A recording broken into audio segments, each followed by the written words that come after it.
हरे कृष्ण। नमस्कार दोस्तों, आपका एक बार फिर स्वागत है आपके अपने चैनल गणकवाणी पर। और आशा करते हैं कि आप जहां भी होंगी स्वस्थ और मस्त होंगी। दोस्तों, इस वीडियो को अंत तक जरूर देखें और जाने से पहले सब्सक्राइब व बेल आइकन का बटन जरूर दबाएं। इससे मुझे और गणकवाणी की टीम को और अधिक अच्छा करने का प्रोत्साहन मिलेगा और हम आपके साथ और अच्छा कंटेंट साझा करने का प्रयास करेंगे। दोस्तों, आज के इस वीडियो में हम बात करेंगे कि राशि के अनुसार किन किन जातकों को कैसे जीवन साथी की प्राप्ति होगी। बता दें कि इस विषय पर आकलन 7वें भाव जो विवाह का भाव होता है उसमें बैठे ग्रह के आधार पर की जाएगी। लेकिन इस विषय पर बात करने से पहले हम आपको बता दें कि गणकवाणी पर ग्रह, नक्षत्र और उनसे जुड़ी समस्या व समाधान के विषय में विस्तार से जानकारी दी जाती है। साथ ही बीच बीच में हम धर्म, अध्यात्म और विज्ञान से जुड़ी बातें भी करते रहेंगे। और यदि आपके मन में कोई प्रश्न है या आप कोई सुझाव देना चाहते हैं तो आप कमेंट सेक्शन में अपने सवाल पूछ सकते हैं। हम शीघ्र अतिशीघ्र उनके जवाब देने का प्रयास करेंगे। इसके साथ गणकवाणी पर जन्म कुंडली, कुंडली मिलान, ग्रह दोष या उनसे जुड़े उपाय या पूजा पाठ इत्यादि से जुड़ी जानकारी भी प्रदान की जाती है। इसके लिए आप स्क्रीन या डिस्क्रिप्शन में दिए गए नंबर पर कॉल या व्हाट्सएप के माध्यम से हमसे जुड़ सकते हैं। यदि आप कोई ग्रह दोष निवारण पूजा करवाना चाहते हैं तो ऐसी स्थिति में भी आप हमसे संपर्क कर सकते हैं।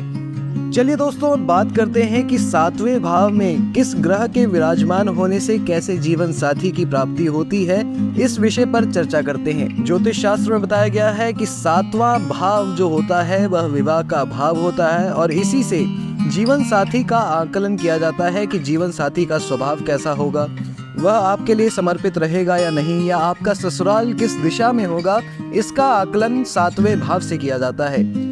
अगर सप्तमेश में सूर्य, चंद्रमा, बुध, गुरु या शुक्र होते हैं तो जातक या जातिका की पत्नी या पति सुंदर, आकर्षक, हंसमुख होता है और उसके साथ वह अपने जीवन साथी के प्रति समर्पित रहता है।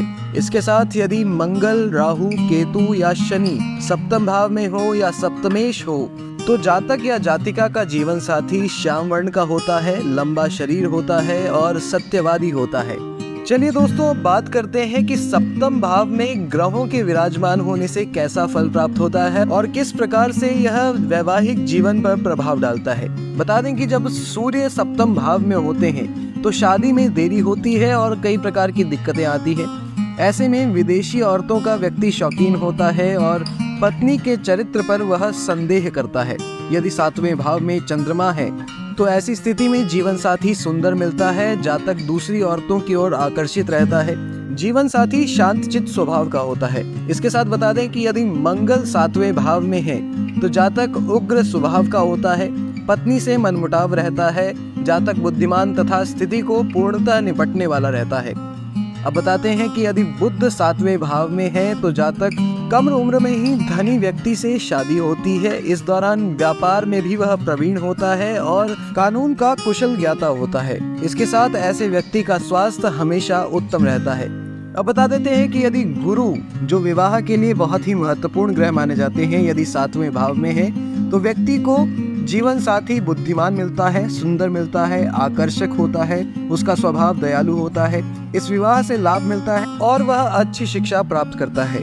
चलिए दोस्तों, अब बात करते हैं कि यदि सप्तम भाव में शुक्र है तो ऐसी स्थिति में कैसा जीवन साथी प्राप्त होता है। अब हम बताते हैं कि यदि शुक्र 7वें भाव में है तो पति पत्नी सुंदर, आकर्षक मिलता है, पत्नी का ध्यान परिवार की तरफ केंद्रित रहता है, बीच बीच में कुछ मनमुटाव उत्पन्न हो सकते हैं लेकिन साझेदारी से काम करने पर सफलता जरूर प्राप्त होती है। अब बात करें कि यदि शनि 7वें भाव में है तो जातक पत्नी का गुलाम होता है, पत्नी इस दौरान आकर्षक नहीं होती है और शादी बहुत ही बड़ी उम्र में होती है। इस दौरान कई प्रकार की समस्याएं भी उत्पन्न होती है।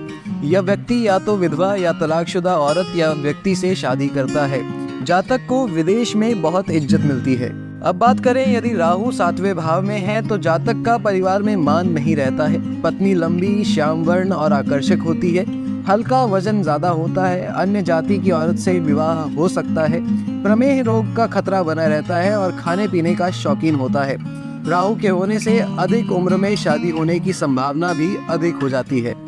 अब बताते हैं कि यदि केतु 7वें भाव में है तो जातक का विवाह दुखदायक होता है, अधिक कामी होता है, विधवाओं के प्रति बहुत ही आसक्त होता है, इस दौरान पत्नी जो होती है वह श्याम वर्ण की और रुग्ण व तथा पतले एवं मध्यम कद की होती है।